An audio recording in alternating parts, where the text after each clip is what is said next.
I didn't realize just how closely the bets were waiting for this series. As we get to game number 2 here, guys, one in the favor of GuMiho, but bets also kind of reflecting that. We had about 10,000 Partoofs placed down on GuMiho and a little shy of 6,000 on Losira. I wouldn't say that's too bad of a spread considering the caliber of players we have before us, but I'm Rifkin casting with Zombie Grub. Early morning here on the West Coast, still and spawning in the top right corner of the map for the for the winners match here in Group 1 of the 32Boys1Cup Korean group. It is GuMiho. The bottom right as the purple Zerg, its MVP is Losira. Feel a little bad for GuMiho too. A little bit of a side story before we get too much into this game. While we were sorting groups, one of the really annoying restrictions we had to kind of work around was GuMiho really didn't want to play 3 of his teammates. The way we originally had this set up was like Losira, GuMiho, and Departure were going to be in the same group. And between scheduling conflicts, like I really couldn't put a lot of those guys in Group 2 because it had to be Stork, Jaedong, and Parting. Those 3 were non-negotiable. They could only play on the 20th and no other day. So it's hard to pick which of them to take out of this group and put in the other one. GuMiho said he just really felt sad. Like, it wasn't that he wouldn't play, but he's really sad he didn't want to have to fight 3 of his teammates / friends because I guess he's actually living with the MVP guys right now. So yeah, I think he's partnered with them for the Pro League. So, I mean, it was a bit of a sad story, and I mean, he said he'd fight no matter what. He just didn't want to have to fight all of his friends, and it's kind of, you forget that element of the game sometimes, right? You know a lot of these pro gamers know each other, but you forget, like, some of them are actually, like, really good friends, and maybe don't want to have to actually knock each other out of a tournament. Some of them are really great friends, and then sometimes they're like, you've been living with this guy for, like, a year now. You good friends? It's like, no, we never talk. Oh, alright then.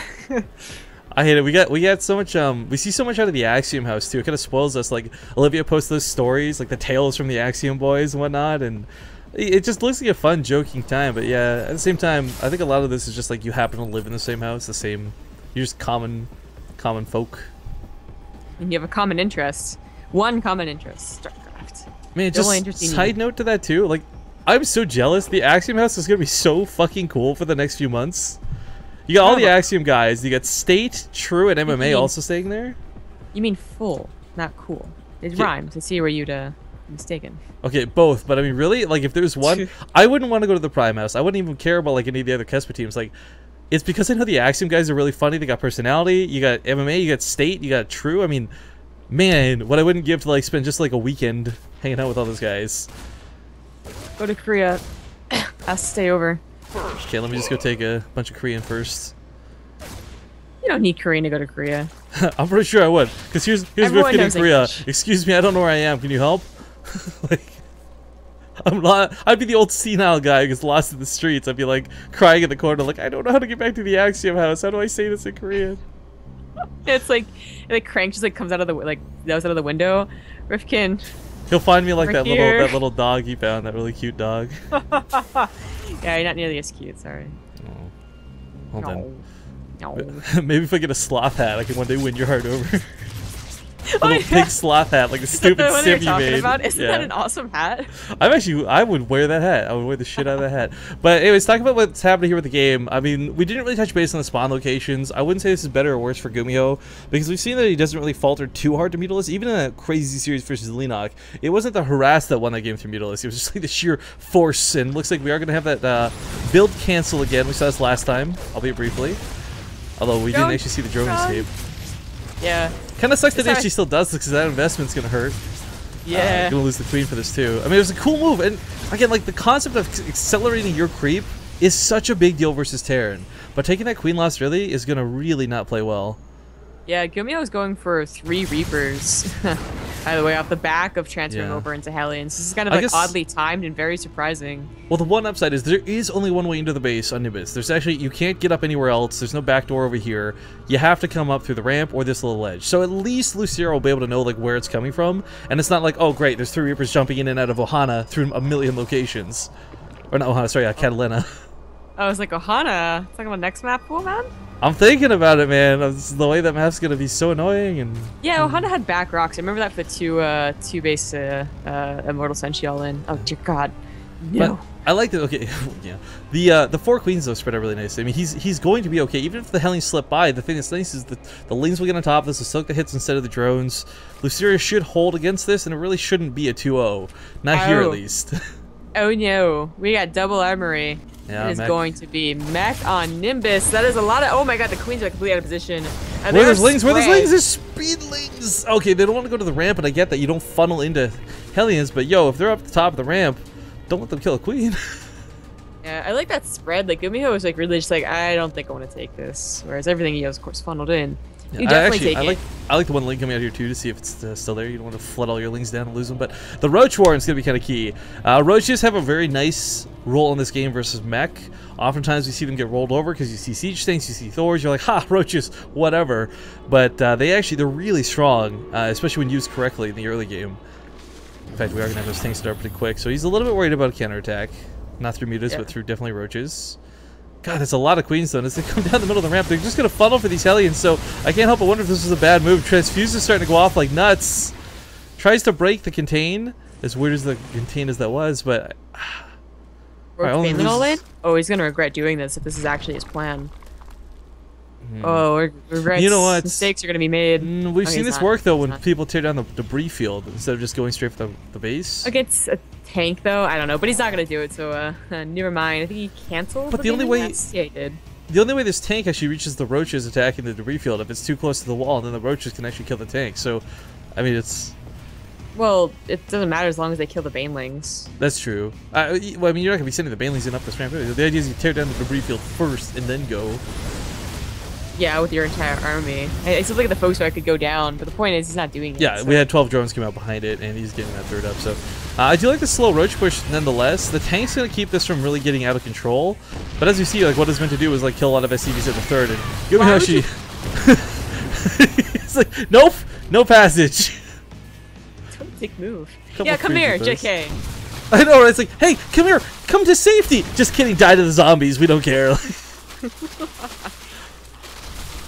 Alright, so he's gonna lose a couple of depots and maybe a refinery, but the thing is, he kept the SUVs alive, which was nice. Oftentimes this does get a little bit worse. More tanks on the way, and he should be able to break it. 1-1's about to finish as well. Yeah, these tanks are just gonna be way too much for the Roaches.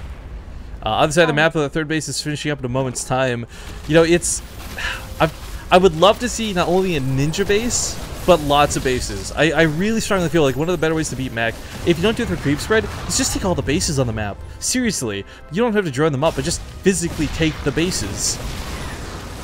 I like that he's chasing after these Roaches. They don't have Roach speed, so, you know, that's actually very doable. And, you know, Roaches are expensive. Hellions, you know, kind of not so much. Not as much. We got Medivacs on the way, so maybe Hellbat drops, maybe Hellion drops. I was surprised if you use it on top of the army, like, you know, TVT, but it's not a terrible idea either, I suppose. Well, Vikings also following this up, so it's got to be for the drops. Then, well, the Vikings are going to help out twofold. If mutas are out, they help out against that. If Vipers come out to recharge a Viper, they will, of course, kill the Vipers, so they're always nice to have. I think the Medivacs are just flying right over for an Overlord, though. Yes. Yeah, well, there's all this creep spread, too. Like, he's going to see this coming a mile away. I hope. There we go. They're a little out of position, but we see Overlord drops being researched, and I really don't think this is an accident. It used to be more of a Wings of Liberty thing, but I'll tell you, I've seen Henchulus beat Joxi doing Roach drops. So this is a strategy that still can be pretty good, still is viable. Oh, that blue flame with that funnel, though. He's got to get the Roaches here. He only loses a couple drones, so I mean, it's mostly the Lings that die, not the end of the world, but yikes. Blue Flame Hellbats are definitely a scary, scary thing. Did I can't wait to... No. Not yet. That is the faster upgrade, though, so we nice snipe. Yeah. I can't wait to see this work. I mean, the last thing you're really going to do is put up a turret line when you've seen nothing but Roaches. So you're probably thinking, okay, Roach Hydra Viper, that's what he's going to hit me with. Yeah. You're not going to have turrets. You're not going to have anything in position. Let's talk about why this works, though, because it's one thing to just say, like, okay, guys, we're casters, trust us and believe us, but one of the big things the Overlord drop does is it lets you kind of get that gap closed with the tanks. You fly over where you would normally take 2 or 3 shots and lose half your Roaches and drop directly on top of the tanks. Hellbats, you know, they changed the Hellbats, making them do a lot of damage versus non-light units. Well, I shouldn't say they changed, the way they're built, rather.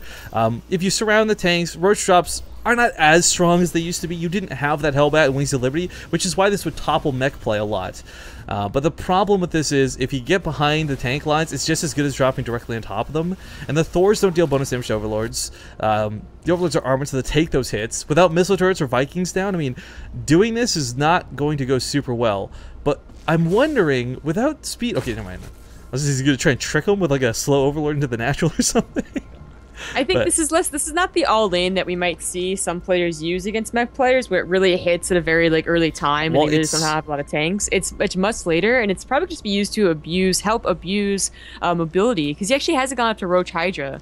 He's just still on roaches. Yeah, and he's maxed out, and that's kind of the key thing. While he accrues this bank after this attack, either pass or fail. Oh, this is just going to go so sick, I feel. I mean, the Hellbats, again, they're going to be really good as long as they're on top of the tanks. But if for whatever weird reason they're not, and if for whatever strange reason Losira catches them off guard, this could go very poorly very quickly. And for someone like GuMiho, who is playing mech, replacing this army is not easy. This is insane, though, because who's going to scout this? When you scan and see this many Overlords, that's when you know what's up. But he's done a good job of dodging scans. He hasn't really revealed this to this point. This is going to be the sickest surprise, and he might just go for the natural and say, fuck the army. He might go everywhere. Okay, he's spreading out a little bit. He's a little bit worried. He's going to go on top of the army? Oh, Zombie Gun, this is going to be so cool. I don't know, actually, about this choice. Hellbat's being unloaded now. Yeah, this is not going to work. He's realized what's up. He moves the Hellbats into position. Lucira's going to lose a lot of army supply before it even touches the ground, and the Overlord's going to die too, so he's going to lose his max cap, and this went so poorly. Oh my god. You're not supposed to, like, the second the Vikings scouted this, he should have turned around. Oh god. I remember, like, the first, like, couple, like, oh my god. Month, I was playing mech, and someone did this to me, and they regretted it instantly. They actually, like, typed, like, oh my god, mistakes were made.